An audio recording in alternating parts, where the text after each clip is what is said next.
Welcome to Teach, Learn, Create with Candace, where I like to share paper crafting ideas and inspirations with you.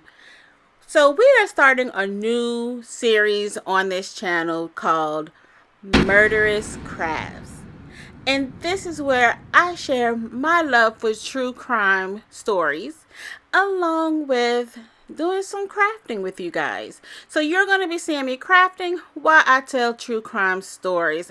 I am so excited about this new venture. So I hope that you enjoy. Get your favorite cup of coffee or maybe a glass of wine and sit back and relax as we discuss lies, deceit, and murder.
Today we are talking about the widow of Wendy Nook, Mary Elizabeth Wilson.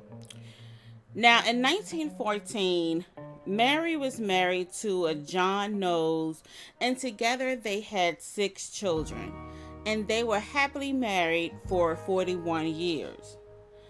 Once the children had moved out of the house, Mary and John decided to take in a renter by the name of John Russell, and this was to help ends meet. Now, up until this point, Mary lived a normal life for a woman in the 1950s England. After 41 years of marriage, Mary and John's life together became pretty routine. Once John Russell moved in, however, Mary probably started thinking that her life was getting boring and needed some excitement. And John Russell was 13 years younger than her husband. So John Knowles was 76 years old. And so that made John Russell about 66. So during this time, Mary started to become too friendly with John Russell. Now, shortly after his arrival, her husband starts to get sick. And he's not just like, I got a cold sick. He's violently sick. He has severe stomach pains. He is vomiting all the time. His doctors don't know what's really wrong with him, and they prescribed him some cough medicine to help alleviate some of those symptoms. In spite of Mary giving her husband cough medicine and just really sitting by his side, John Knowles did die shortly after. Now, because he was 76 years old, the doctors did not suspect any kind of foul play because of this. So they looked at it as, he's 76 years old, he's an old man. I guess it's just time for him to go. So nobody looked at Mary strangely. Now, shortly after, Mary married John Russell after her first husband died. Now, Mary probably is thinking she has this younger husband. They are now about the same age, and they will have a bit more fun. However, John is not quite living up to those expectations that she has. So, only a few months after they were married, John Russell dies. Now, you would think that people would start to be like, huh. But once again, he was a man, he was 66 years old, he was an older man. This is the 1950s. Nobody suspected a thing. But what Mary started to do was, to get rid of John Russell, she put rat poisoning into his tea, along with putting it into his cough medicine. If you are enjoying this video, I would like for you to join our community by subscribing to this channel and liking this video. So here's the thing about rat poison. Now, rat poison has been a very common method of how people would poison somebody. And this is because rat poison is odorless and it's tasteless, and it is very soluble in water. Okay?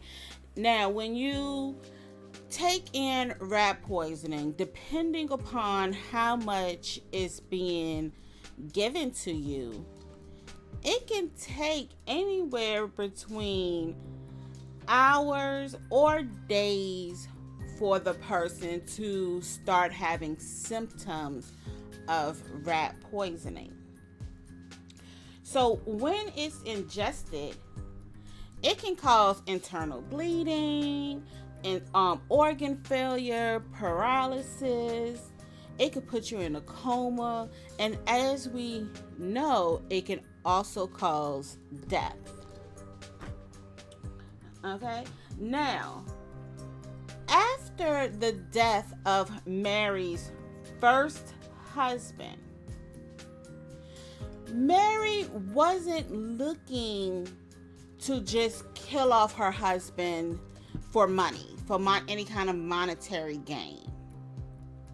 She killed him because she wanted to be with John Russell. But she did collect some life insurance money, and it wasn't a lot, from his death. But when John Russell died, that's when Mary really started to realize the profitability of having dead husbands. So, interest in husband number 3. She meets Oliver Leonard, and she meets him through a friend. This is a year after the death of John Russell. Oliver was a retired estate agent, which I believe that's called here in the States we call it real estate, and I guess over in overseas they call it estate agent. But what was odd was when she was talking to this friend, she asked her friend if Oliver had any money. Now, who would ask somebody that? Because when you're interested in somebody, how is that even relevant? Now, granted, as a woman, she's a single woman, granted, you want to be taken care of, but you're also in your golden age. So I wouldn't think that money would be something of relevancy for her, more so than companionship. But however, whatever this woman has, she got Oliver Leonard to marry her 2 weeks after they met. Okay, so apparently she has no problems charming a man to get what she wants. Now, what's funny here is the day after she marries Oliver Leonard, she tried to take life insurance out on him. But the company was like, hey, lady, you know, he's old. He's about 76 years old, too. He's uninsurable. So we're not going to give you any kind of insurance policy on your husband.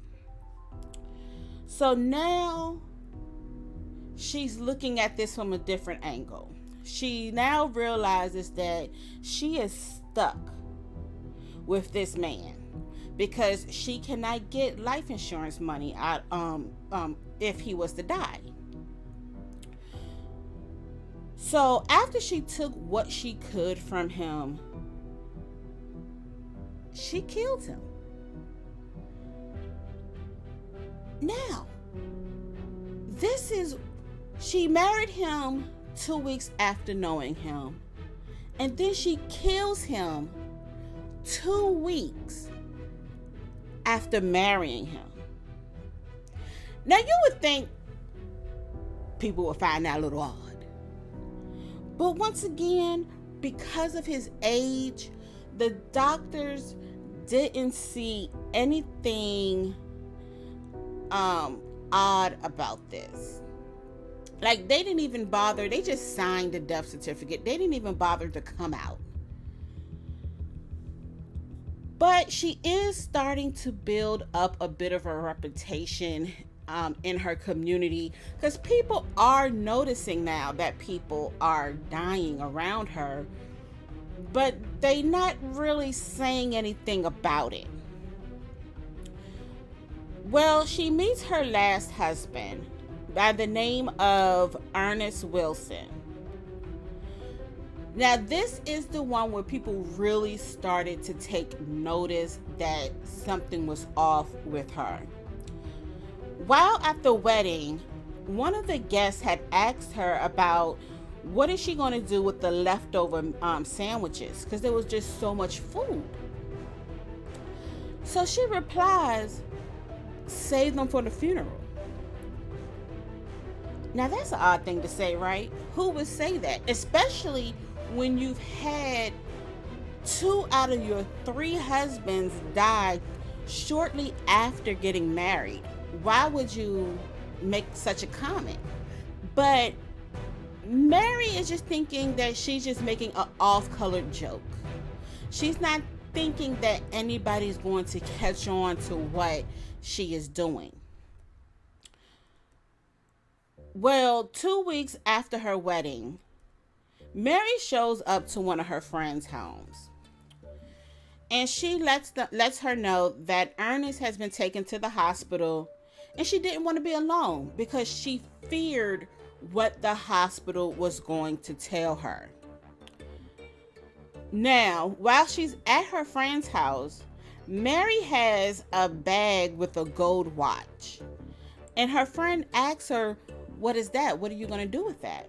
And she says, once again, thinking she's making a joke, that she's going to sell it. Now, granted, she wasn't joking about selling the watch, but she's just thinking that her friend would think that it's a joke. Well, the next day, Mary and her friend goes back to Mary's house. Mary tells her friend that she may get a shock when she goes in. Well, when they enter into the kitchen area, lying on the table was Ernest, and Ernest was dead. Now, Mary's friend questioned her. She said, I thought you took him to the hospital. And all of a sudden, Mary has amnesia, and it's like, I don't remember that. Well, Mary now has the undertaker who comes in to do his measurements and things that he got to do to take the body back to the morgue. So Mary once again tells another off-color joke to the Undertaker, saying that you should give her a discount since she is bringing in so much business. Her friend and the Undertaker is looking at her like, are you serious? Why would you even say that? Here is your dead husband that she was only married to for 2 weeks, and you're making this joke about his death and all the other deaths of your husbands. Her jokes, her off-color jokes, and her off-color comments, that was the start of her downfall, because now people are paying attention and people are starting to report her behavior to the police. Now, this caused the police to exhume the bodies of her 3 previous husbands. And during the autopsy, they had discovered that they had died due to rat poisoning. So now Mary is arrested. She's going down for this crime. She killed 4 of her husbands, but she's only convicted on 2 counts of murder. Her sentence was is for hanging. She was sentenced to death, but they decided to be a little bit more lenient to her due to her age. Because by this time, she's now, I would say, late 60s, early 70s. So she goes to do her sentencing, and 4.5 years after the start of her sentencing, she dies. Even in prison, her children are saying that she was always in good spirits when they saw her. She was never remorseful for any of the crimes that she committed. And what's funny is, during the trial, she stated that I like men and men like me. Oh, okay. That's how you got it. And so that is the story of Mary Elizabeth Wilson, the widow of Wendy Nook. Thank you for joining me, and don't forget to come back for some more Murderous Crafts.